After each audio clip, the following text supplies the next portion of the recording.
This video falls under fair use. Fair use allows commentary, criticism, and reactions. What's up? Back with another one. So today, I'm going to show you this clip of Michelle Beadle sending shots at Stephen A. Check this clip out. 888-MAD-DOG-6 is how you can reach us today. Yeah. It's going to be fun. It's going to be a fun few hours here. Yeah, I'm sure. And I'm sure no one's feelings will get hurt in any way, shape, or form. 888-MAD-DOG-6. How you guys doing? Because announcements abound. I heard Shine. The big three are back. Oh, yeah. What does that mean? Big what? Big three, the Mad Dog. Oh, you mean, well, if you want 2 hours of Jamal Williams needs to show up for the Oklahoma City Thunder. Wait, who's Jamal Williams? That's right, a guy who doesn't exist. And by the way, I'll have lots of these fun types of nuggets for you for as long as we remain on the air. Just as like an appetizer, amuse-bouche, if you will. We're coming in hot today, ladies and gentlemen. Coming in hot. Hot. Yes, so the cat's out of the bag. I guess we're talking about it. We weren't supposed to, just as a heads up. We were only given a few hours notice, but we weren't told any details. We were promised that no details would be released. We didn't even know who was taking our place in the lineup. Just that it was going to be announced that new show was being added. Unbeknownst to us, the Hollywood Reporter, of course, had all the details. So it was a little embarrassing, I'm not going to lie. I've been in this business for 20 plus years. I've been treated poorly a couple times. This didn't feel good. I'm not going to lie. Now, as far as how this was handled, because I know that has everybody bothered. Again, there is no easy way to do this. I have come to the conclusion after seeing all these departures over the last 43 years in radio that the best way to do it is when you decide to make a change, just make the change. Don't give the folks who you are changing from the opportunity to say goodbye, because it never works. I didn't get a chance to say goodbye. It wasn't from Mike. I never would have been on that last day at FAN back in 08.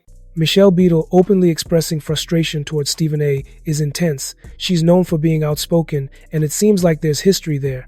It's horrible. And now you have them all fighting for solitary ads for Stephen A. Smith, which, by the way, do yourself a favor and Google that solitaire company who's currently under investigation. Right now. Currently facing lawsuits over bots and rigged games. Yep. Yes, don't do. So, that brings me joy. You're being investigated for fraud, and now you have all of these dip just shilling themselves out. But no, not shilling. Let's just call it what it is. Themselves out as harshly as they can. Because there's a few names in that list that I respect. Mina. What are you doing, Mina? I'm doing that. Dan Orlovsky, you're doing exactly what I expected of you. Laura Rutledge, what are you doing? Dan, we know this is what you would do. Here's the thing. Here's what bothers me about it, right? And look, there's no secret how I feel about that human. But the guy is making money off of... ESPN pays him $1 gazillion. To not work there full time. To get a lot of stuff wrong and yell, right? And he gets caught playing solitaire during the NBA freaking fight. The thing that he claims to be a fucking genius in. And so instead of he doubles down and he does this. If I'm ESPN, and I get it. You created this monster. He is bigger than you now. And that's exactly your fault and your fault only. You let him run rampant all over that company and put his face on for everybody who's like, oh, he worked so hard. I'm going to let you in on a little behind the scenes. He wants to do that. Nobody's asking him. He's desperate to do it. He shows up. I told everyone I work with, I will never share a set with that person. Ever. Because I don't respect him. And life's too short. The morning of my last day on Get Up, as Greeny was giving me a heartfelt goodbye, and I awkwardly sat there, as I was leaving the set, they started a promo that Stephen A. Smith will be on the show tomorrow. It is him. So let's stop acting like the guy gets worked to death. It's him. Yeah.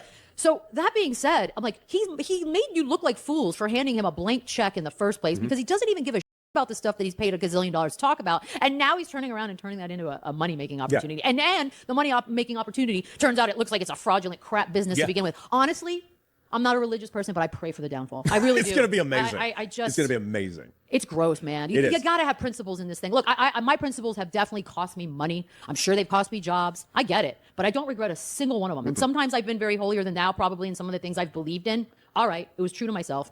But man, at some point, you just say no. You got to say no, But man. why? My problem is, why are the other people not saying no? Listen, they don't have the same principles. Clearly. What's up? So what are my thoughts about this?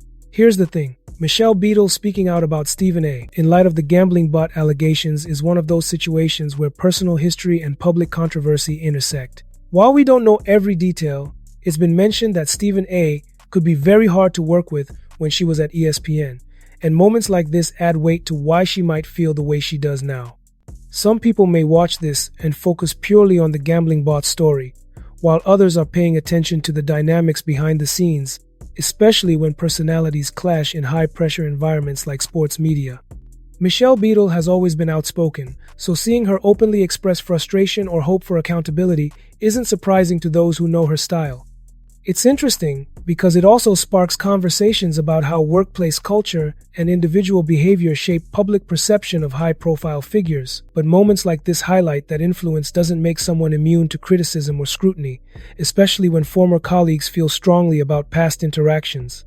The clip also shows how public figures' histories and reputations can resurface in unexpected ways when new controversies emerge, creating a cycle of reactions, commentary, and debate that fans love to watch. Okay, so drop a comment, smash that like button, and make sure you subscribe for more videos like this, and I'll see you in the next video.